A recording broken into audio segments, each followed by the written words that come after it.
Hello everyone, this is Father Joaquin Ibarra from the IVE Seminary in Maryland. A reading from the Holy Gospel according to Mark.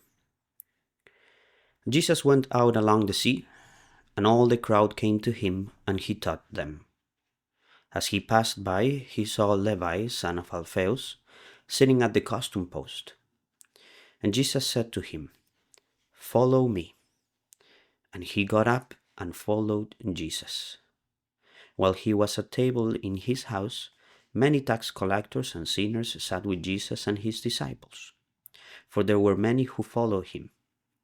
Some scribes, who were Pharisees, saw that Jesus was eating with sinners and tax collectors and said to his disciples, "Why does he eat with tax collectors and sinners?" Jesus heard this and said to them, "Those who are well do not need a physician, but the sick do. I do not come to call the righteous, but sinners." The Gospel of the Lord.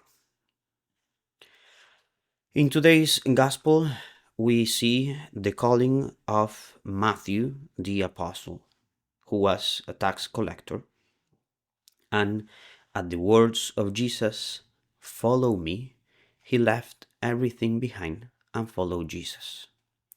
Those words that throughout history moved so many hearts to leave everything behind and follow the vocation that Jesus was putting in their heart. So I would like to, at the light of this gospel, meditate on our vocation.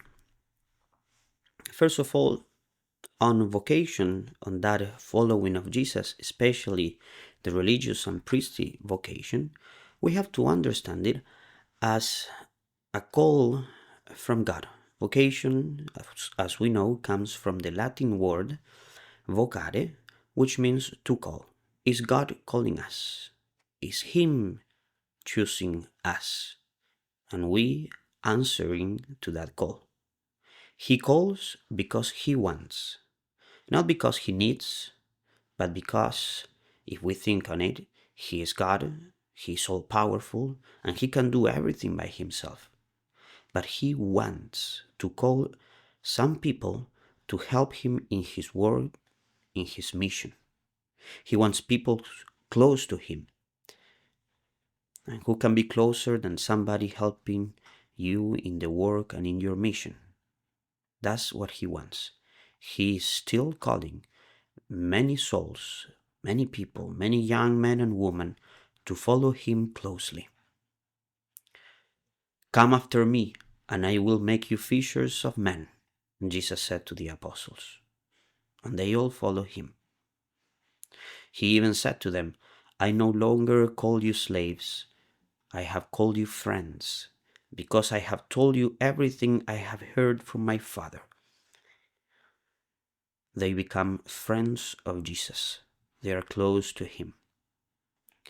In another moment in the Gospel, Jesus said to the apostles, "It was not you who chose me, but I who chose you."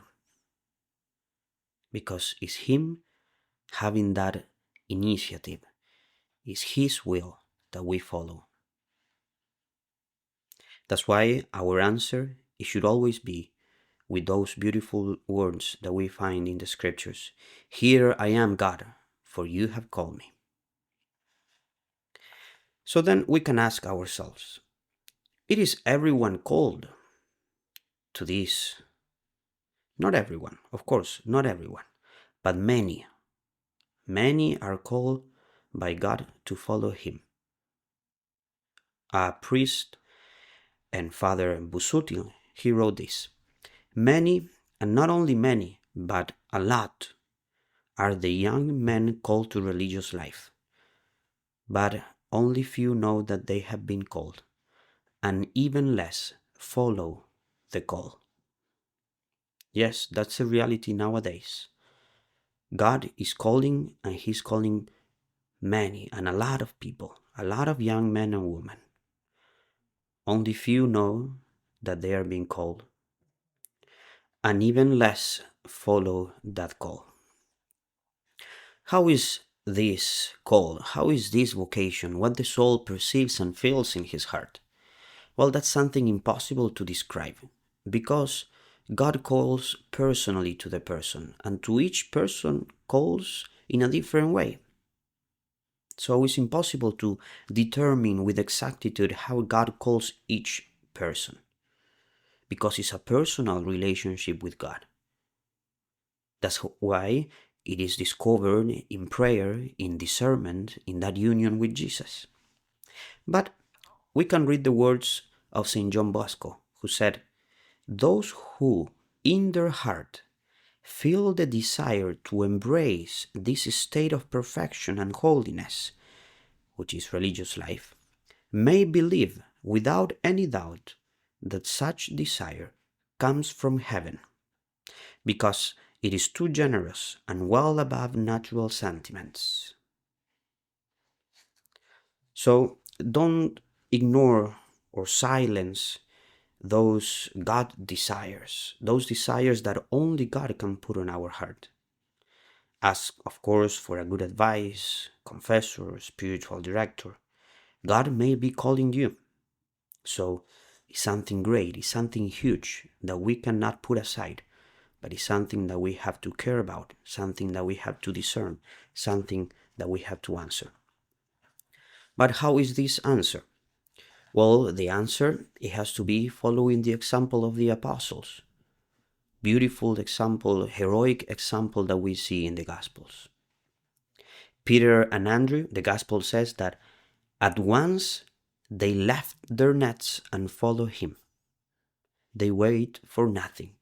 They left everything behind that very moment and followed Jesus. The same with John and James. He called them, says the Gospel, and immediately they left their boat and their father and followed him. And Matthew, as Jesus passed on from there, says the Gospel, he saw a man named Matthew sitting at the custom post. He said to him, "Follow me." And he got up and followed him. So maybe we are thinking, yes, we can answer and follow that example that it was Jesus asking them to follow him. They were seeing him face to face. It was easier for them to recognize that voice, to see that face, and of course get the strength to follow him. Yes, of course that the presence of Jesus helped the disciples to say yes. But still some youth said no to Jesus. And still is happening today. Some people say yes to his calling. Others, they're saying no. In the Gospels, for example, we see the story of the rich young man. We read, Jesus looking at him, loved him and said to him, "You are lacking in one thing. Go, sell what you have and give it to the poor, and you will have treasure in heaven. Then come and follow me." Follow me. He's using the same exact words that he pronounced to the apostles. But what happened? At that statement, his face fell, and he went away sad, for he had many possessions. He preferred to keep all those material things instead of following Jesus. How many times this story is being repeated nowadays by so many souls. In another moment in the Gospel, we read, as they were proceeding on their journey, someone said to him, "I will follow you wherever you go." And Jesus answered him, "Foxes have dens, and birds of the sky have nests, but the Son of Man has nowhere to rest his head." And after that, we heard nothing about that man that desired to follow him. "I will follow you." But then he did not, because he saw that Jesus was poor, that he had nowhere to rest his head. And like that, many other vocations in the gospel were frustrated because they did not want to follow Jesus fully and entirely. So let's say that there is three options in front of vocation. The first one is of those who they are so focused in the things of the world, they are so distracted by the things of the world that they cannot hear the voice of God. They don't give not even a chance to Jesus to knock in their heart because there is no place for him. Their life is fully and completely dedicated to the things of the world, nothing from God. So they cannot hear that vocation. Then there is the second one, which is of those who, yes, they hear the voice of God. They know that God is calling them, but they reject that vocation. They say no to the calling. They don't want, even though they know that God is calling them, they don't want to hear that. They try to ignore it. They don't want to ask themselves. They don't want to discern because of the fear of, yes, maybe that's what I have to do. They run away from that vocation. And in the third place, of course, there is the case of those who, listening to the word of God, listening to the call of their vocation, with generosity, they are able to carry that cross and to leave everything behind for the sake of the gospel. So let us ask God for the strength of always answering to our vocation. Let us also ask for many vocations to the priesthood and religious life to our church.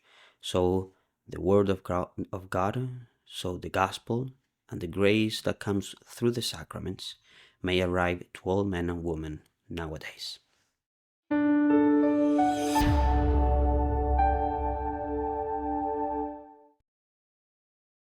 If you found this video fruitful, please feel free to share it with a friend or family member.